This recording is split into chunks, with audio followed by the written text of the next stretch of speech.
Welcome to SVG-TV News for Thursday, February 8th, 2024. I am Jennifer Richardson with the details. Residents of St. Vincent and the Grenadines are tonight being asked to stay alert as Saharan dust haze concentration is expected to thicken within the next 24 hours, reducing air quality and visibility.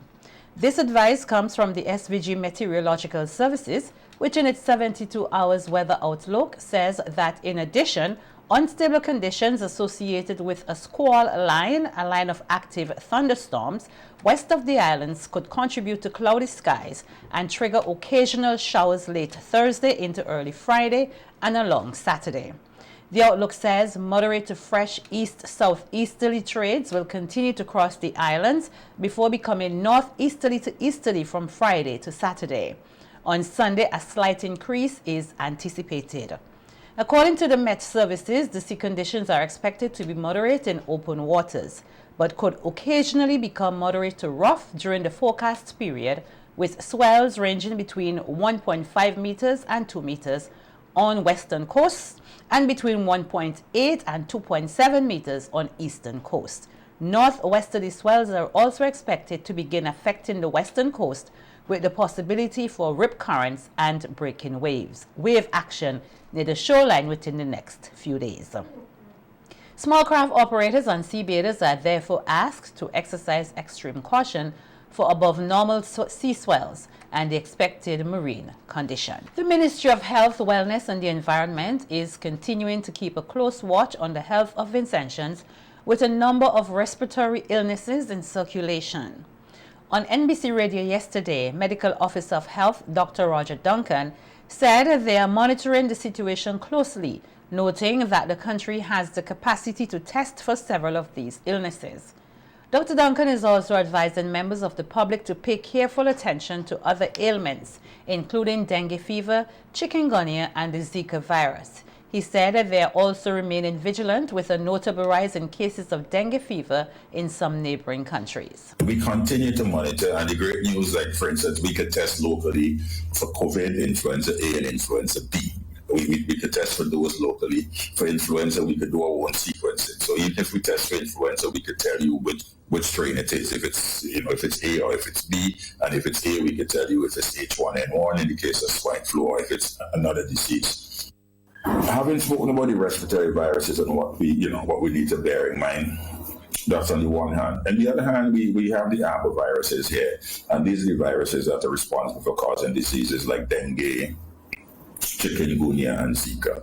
Of course, dengue, chikungunya, and Zika endemic to St. Vincent and the Grenadines, we expect to have cases, and the numbers have been low. We noticed that there's some dengue activity around us in neighboring countries, so we're keeping a very keen eye on that. Again, local testing is available, and this time there's a blood sample we'll use for testing, and once that gets to our lab, you will get the result back in 24 hours. So we don't have that delay and that wait. Vincentians are being warned about the dangers of human trafficking and why it should not be taken lightly.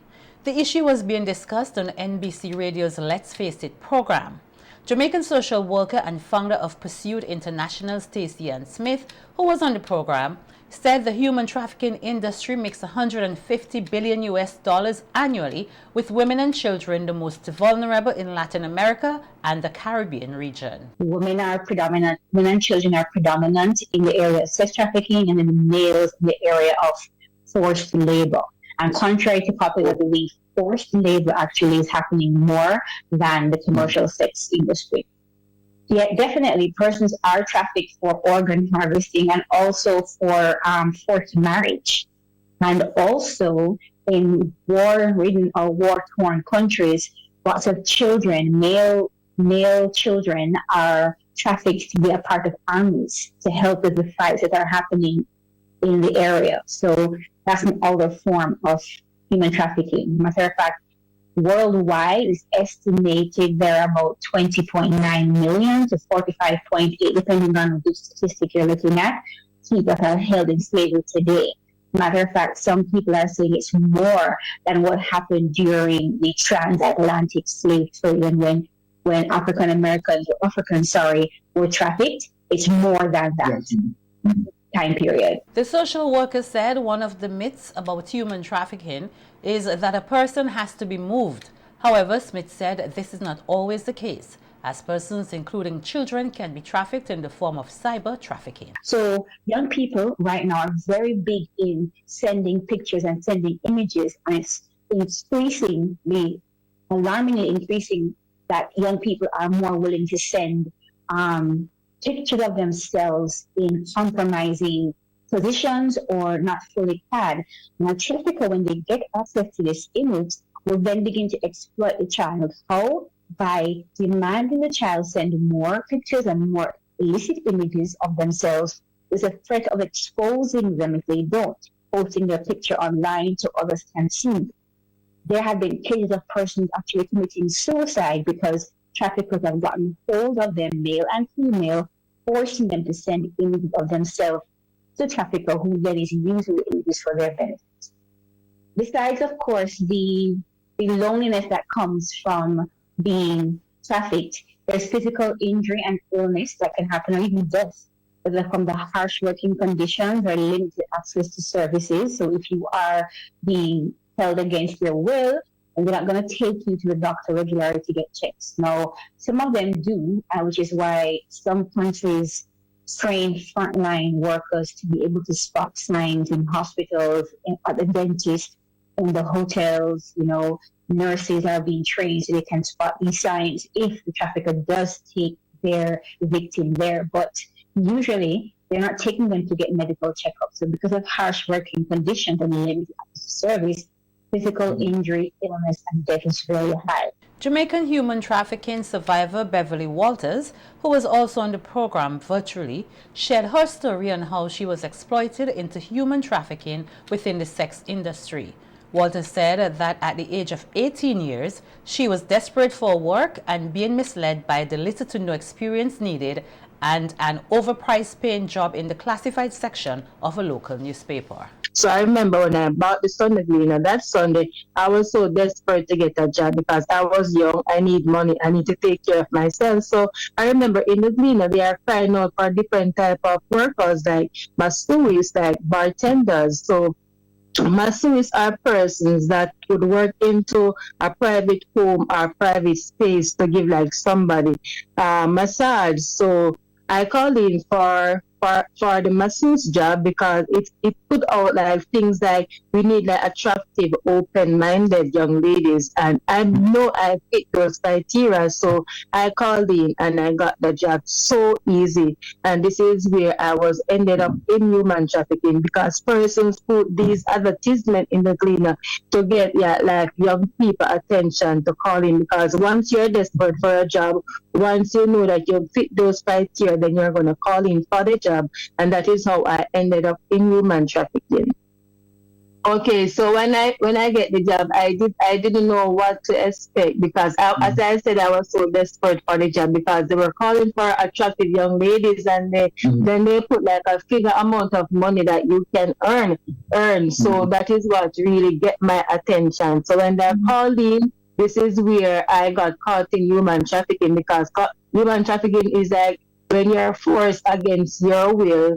So I was forced against my will, where I started to sleep with different type of men, doing things that I didn't desire to do.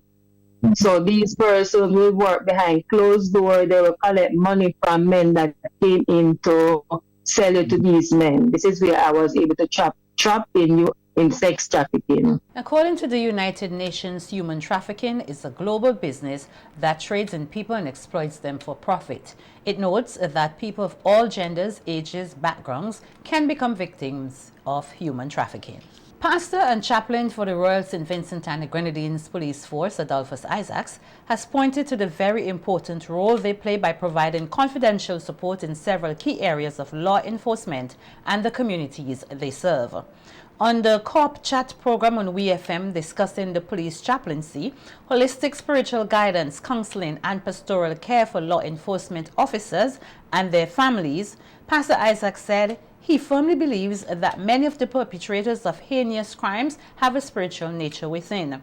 He said that according to the Bible, evil forces occasionally attack humans in a spiritual reality, which would explain why occasionally people commit some of the heinous acts or crimes that the nation has observed. I said to you earlier on, Sarah Crystal, that we are not only flesh and blood, we are spirit.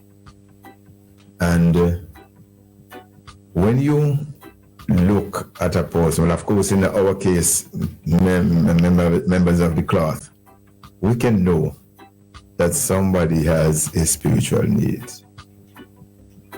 You can actually discern that there's some spiritual thing about this matter. Because sometimes you see certain reaction and we tend to confine it, well, purely physical. But sometimes it is more than that.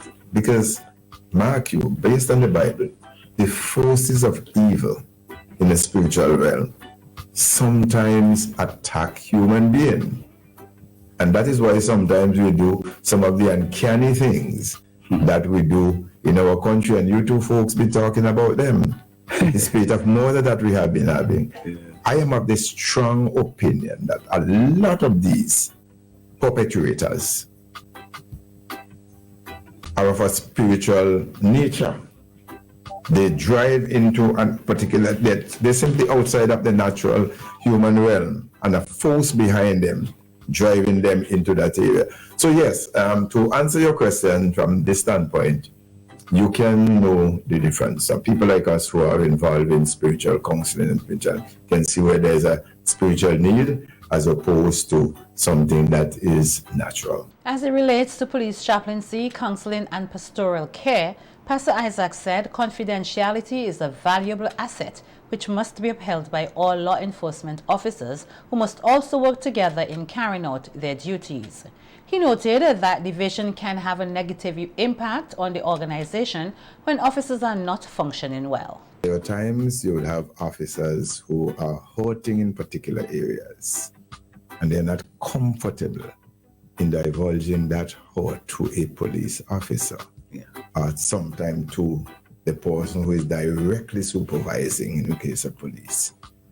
They would speak to me as the police chaplain. Now, I have to take that seriously and bold because it can affect the operation of the department and by extension, the organization. So when that comes to me, I would take it on board and I will speak to the relevant officer and say, look, we have a problem over here and it's important that you look at it so that you have a state of normalcy in your organization. You don't want to have people working, operating, and they're stressed. They're just going through the motion because they are really under that kind of pressure.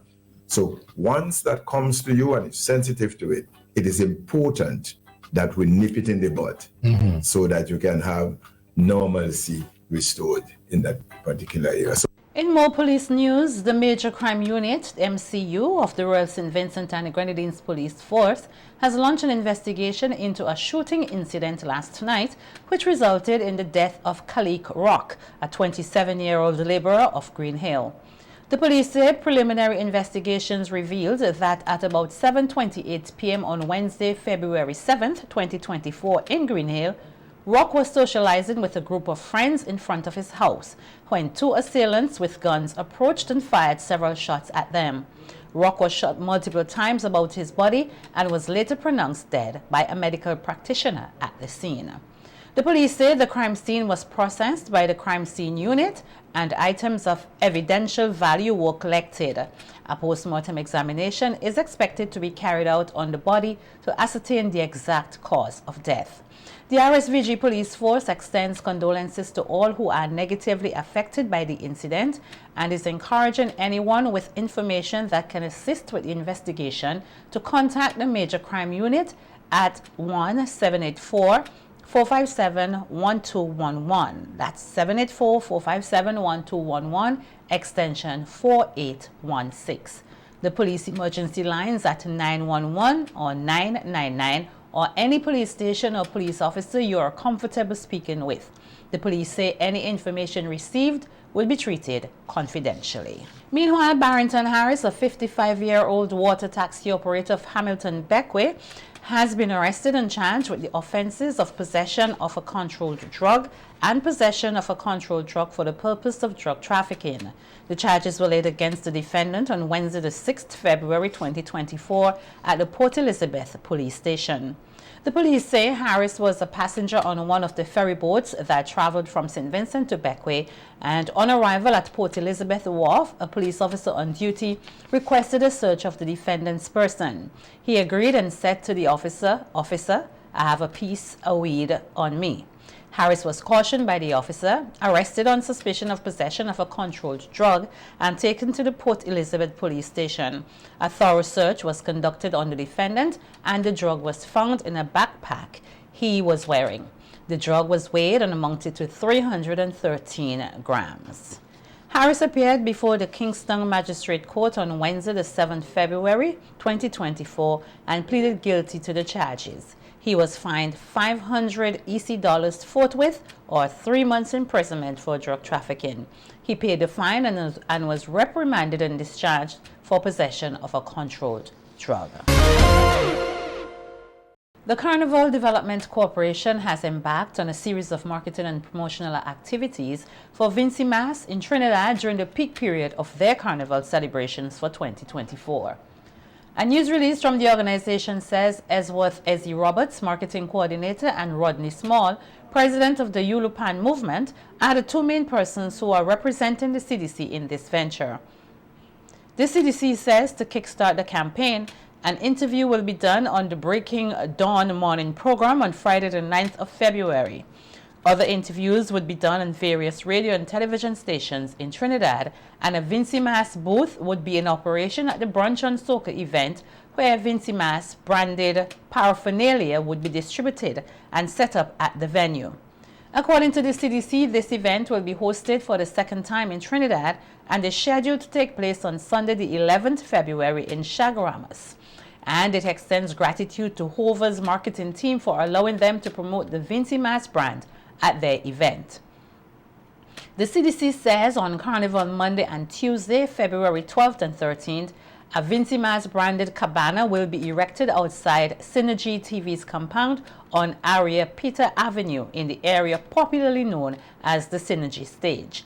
LED screens would also be in place to promote Vincy Mas, and interviews would be done and broadcasted live on their television station.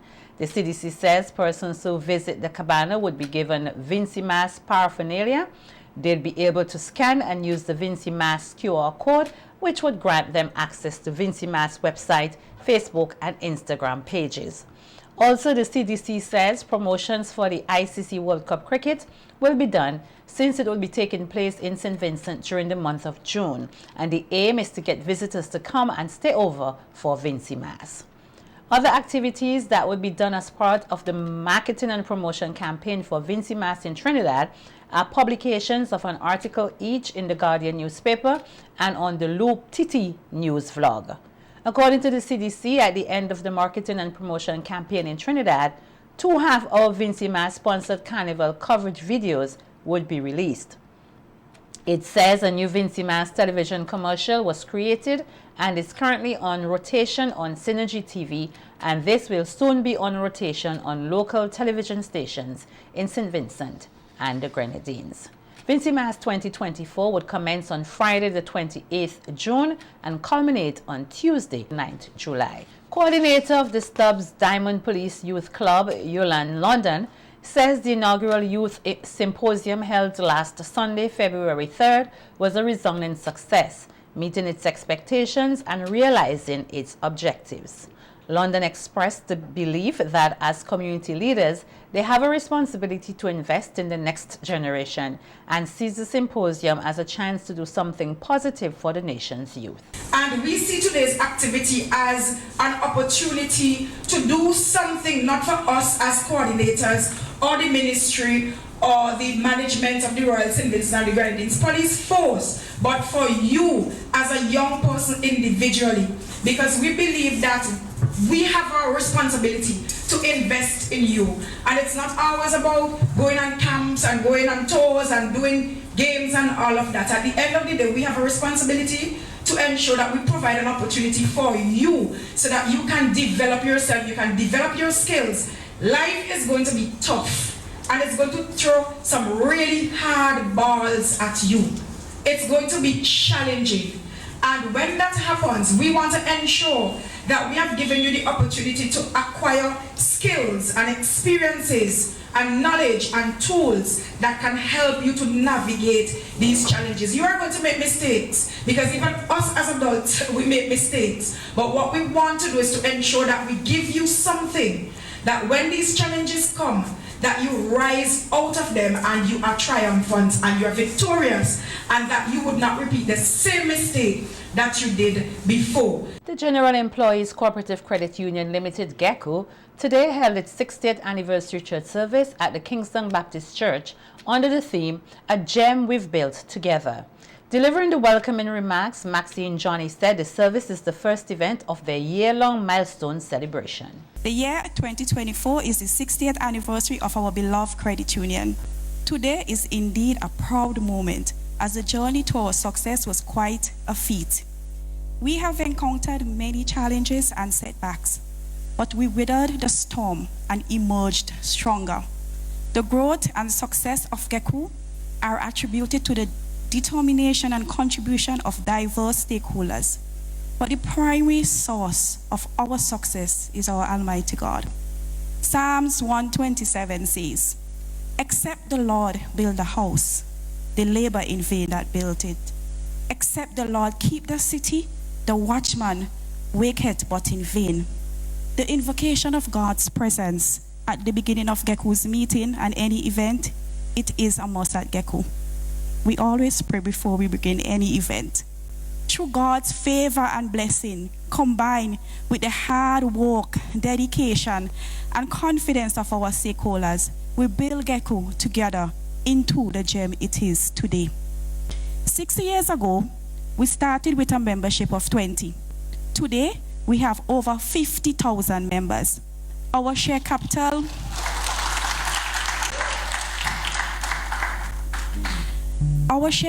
was $426. Today, it is about $36 million. GECO was built on the efforts of our dear volunteers. And on formation of GECO, there were 14 volunteers and 4 committees, including the board of directors. Today, we have 76 volunteers and 14 committees. There was 1 member of staff.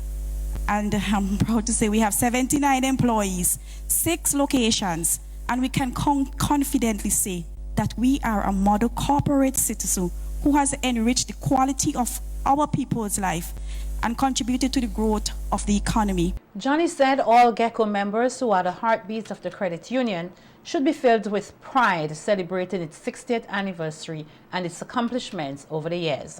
President of GECO, Michael Sears, in his remarks, noted that the theme of the church service tells a lot about the credit union's 60 years of existence. And when we look at today's theme, it says, "A gem we've built together." That tells me several things. Firstly, it tells me that GECO is precious to each and every one of us as members, as citizens, as a nation, and throughout the region. But it tells me as well that sometimes after 60 years, we may tend to find ourselves in a position or in a place where we begin to take things for granted. And the theme today reminds us, when we use that word gem, that GECO is still something that we should be taken and used and ensured that we nurture it, because it is still a gem. The second thing that I notice is that it is something that we have built together. At the center of everything that we have done is God. And if we as a nation, as a credit union, as GECO, continue to keep God at the center, then 60 years is just the beginning. We will continue to grow, we will continue to expand, we will continue to see this credit union blessed. We will continue to see our nation blessed. We'll continue to see our citizens blessed. And so I want to encourage us I'm not going to be long. But I want to encourage us that let us ensure that we continue to see Geku as a gem that requires unity, a gem that requires nurturing, not something that we take for granted, not something that we toss aside after a while and think, oh, we've been there for 60 years and so nothing can happen, but something that we continuously continue to nurture along the road so that we can only get better.